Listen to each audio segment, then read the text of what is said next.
はじめまして。私はイレナ・カメネツキと申します。ケンタッキー州のルイビル市であるイースタン高校で日本語の教師です。よろしくお願いします。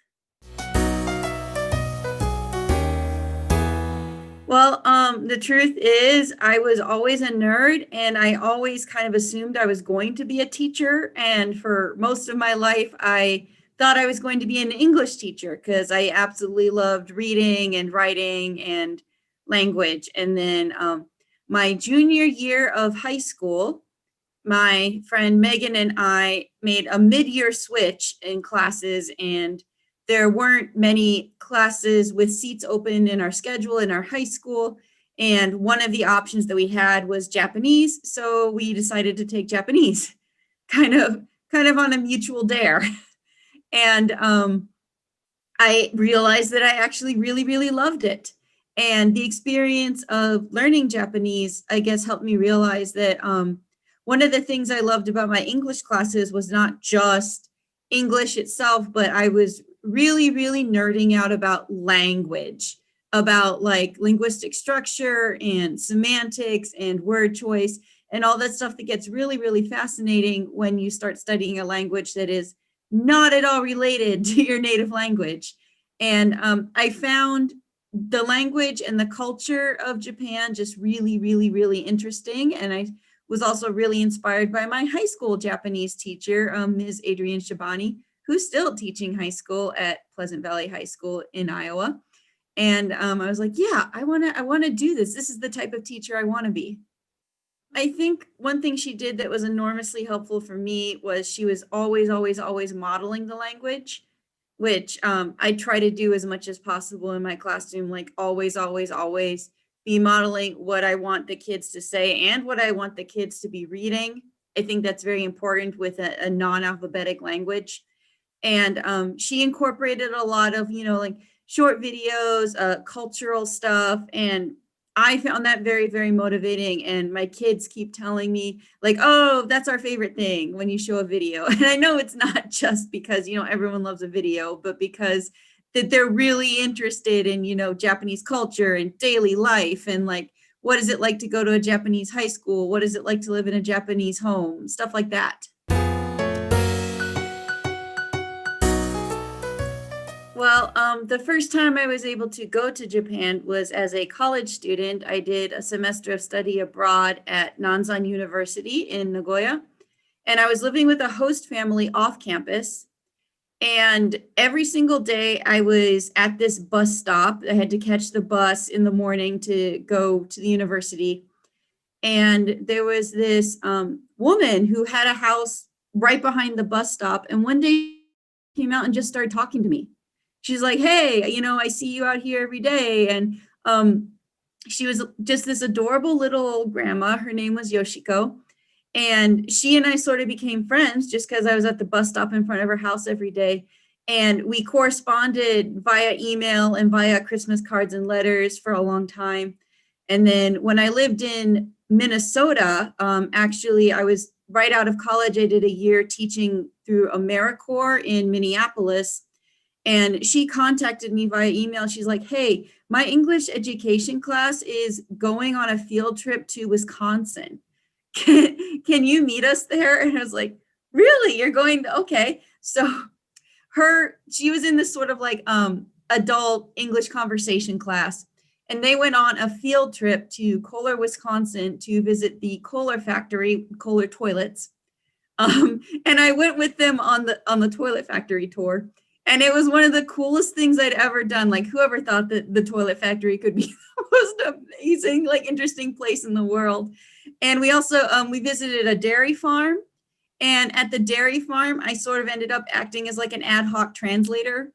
And so that was my greatest moment when I was able to translate everything on the dairy farm tour for this group of Japanese adults in an English conversation class. And then I was feeling so proud of myself. I was like, I did such a good job. And as we were walking out of the dairy farm, we were walking over, shall we say, a poo trench that had been dug around one of the cattle pens. and there was a hole in the planks we were walking over that was just large enough for my leg. And I guess I was feeling so full of myself that I wasn't watching where I was stepping, and my leg plummeted right into the manure trench. And then all these Japanese grandpas and grandmas immediately were like, oh my gosh.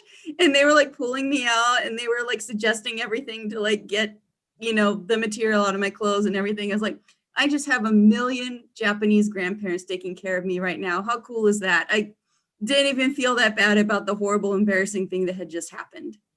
And by the way, I'm still in touch with Ms. Yoshiko Nonoyama. We still exchange Christmas cards and Nengajo. So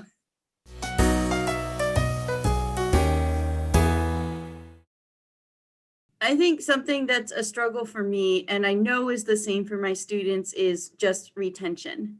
Because living in the United States and not always having the opportunity to use Japanese every day, even though I try to read the Asahi Shimbun every day. I try to listen to something Japanese every day. It's still, it's still hard to not lose quite a lot of what you've already learned. And I have that problem in my classroom as well, because I know with my students, we get going on, it's like we're learning about this topic, we're learning about another topic, and then we get to another topic, and all of a sudden there's this reading, and there's some words or phrases in the reading that I'm like, oh, they got this, like they know this. But we haven't had that material in maybe like a couple months, and they're like, what? I'm like, guys, we've had this. Like, nani? so that's sort of making sure that you're maintaining a constant level of exposure and practice, I think is very, very difficult. And it's a habit that I've broken a lot this year when I've gotten super busy. And I think it's one of the hardest things about trying to maintain proficiency in a second language.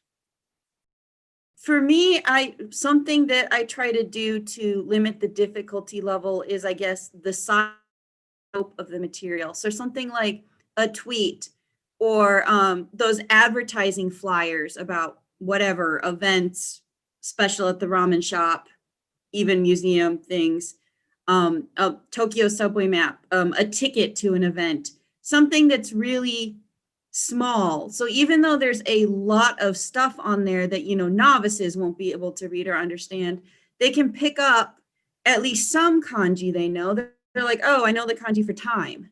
I can tell this is from whatever time to whatever time. And the visual information gives them cues. And then whatever they're struggling with, again, because the amount of language is bite-sized, it won't be an overwhelming struggle. Like you can power through a tweet with, a lot of difficult or unfamiliar language, even though in Japanese, you can write a novel in that 240 word character limit. But it's something that's easier for the students to process. And even if it's, for some students, like the amount that they don't understand might be discouraging, but it doesn't become overwhelmingly discouraging.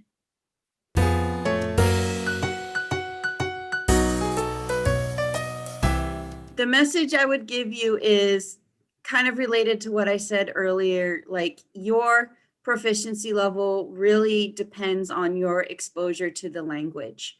And even if you're in classes every single day, it's still not enough.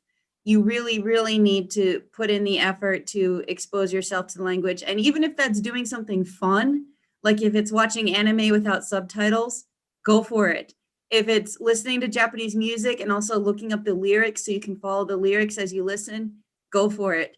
If it's like going to the NHK Easy News website and reading like the news articles that are for kids, even though they're kind of not, go for it. You just got to do something outside of your classroom and your lessons every day, and that will improve your Japanese so much.